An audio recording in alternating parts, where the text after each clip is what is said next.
Jalan-jalan ke Kota Batu, pulangnya mampir ke rumah Pak Maman. Assalamualaikum warahmatullahi wabarakatuh. Halo teman-teman, kali ini kita akan membahas materi tentang jurnal penyesuaian. Materi ini merupakan kelanjutan dari jurnal umum. Nah, kalian pernah kepikiran gak sih kenapa di akhir periode akuntansi kita perlu melakukan penyesuaian? Pas banget nih, di video kali ini kita akan membahas mengenai jurnal penyesuaian mulai dari pengertiannya, tujuan, sampai contoh sederhananya. Perhatikan baik-baik ya, setelah video ini kalian diharapkan bisa memahami dan menyusun jurnal penyesuaian yang baik dan benar. Yuk, mari kita mulai. Nah, yang pertama mari kita bahas tentang pengertian jurnal penyesuaian. Apa itu jurnal penyesuaian? Sesuai dengan namanya, jurnal penyesuaian adalah jurnal yang dibuat pada akhir periode akuntansi untuk mengakui pendapatan atau pengeluaran pada periode terjadinya. Jadi, beban atau biaya yang belum diakui atau belum dicatat akan dicatat di jurnal penyesuaian yang bertujuan untuk memperbarui saldo akun di buku besar agar sesuai dengan kondisi real perusahaan di akhir periode. Selanjutnya, tujuan jurnal penyesuaian. Apa saja tujuan jurnal penyesuaian? Yang pertama yaitu agar laporan keuangan mencerminkan kondisi real. Yang kedua, menghindari kesalahan pengakuan pendapatan dan beban. Ketiga, memenuhi prinsip akuntansi akrual. Selanjutnya, jenis-jenis jurnal penyesuaian. Jenis-jenis jurnal penyesuaian diklasifikasikan menjadi dua, yaitu deferrals dan accruals. Mari kita bahas satu-satu. Yang pertama, deferrals.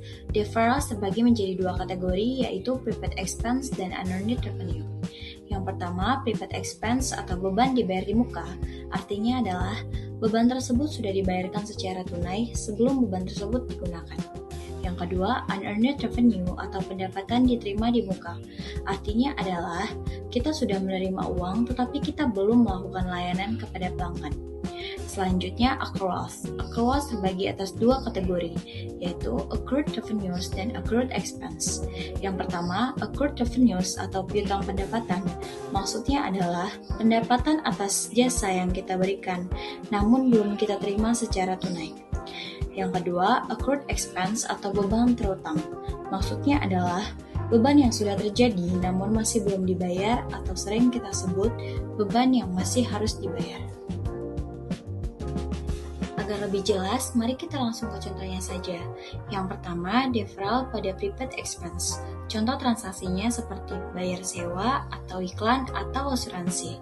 Contoh transaksinya, pada 1 Januari 2025, PT Nexa Blue membayar asuransi kesehatan sebesar Rp2.400.000 untuk masa 1 tahun dan dicatat sebagai asuransi dibayar di muka.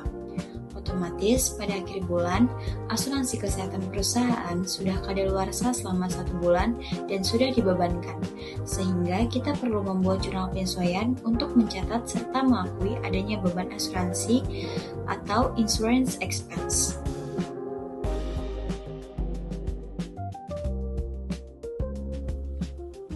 Maka pada jurnal penyesuaian, kita menggunakan akun insurance expense pada prepaid insurance sebesar Rp200.000, di mana angka Rp200.000 perhitungannya adalah jumlah pembayaran dibagi jangka asuransi.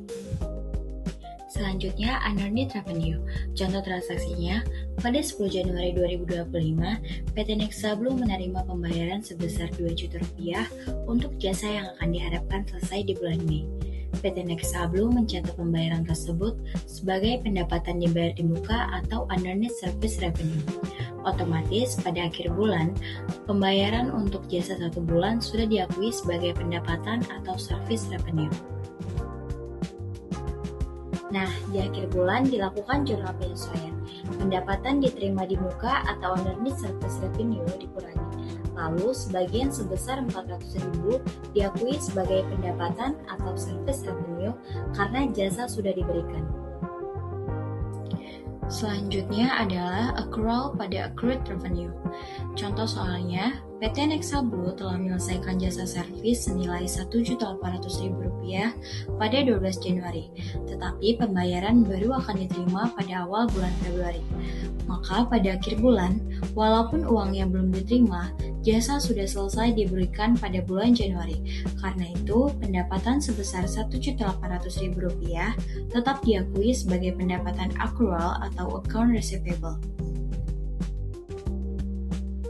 Maka pencatatan pada jurnal penyesuaian accounts receivable pada service revenue sebesar Rp1.800.000.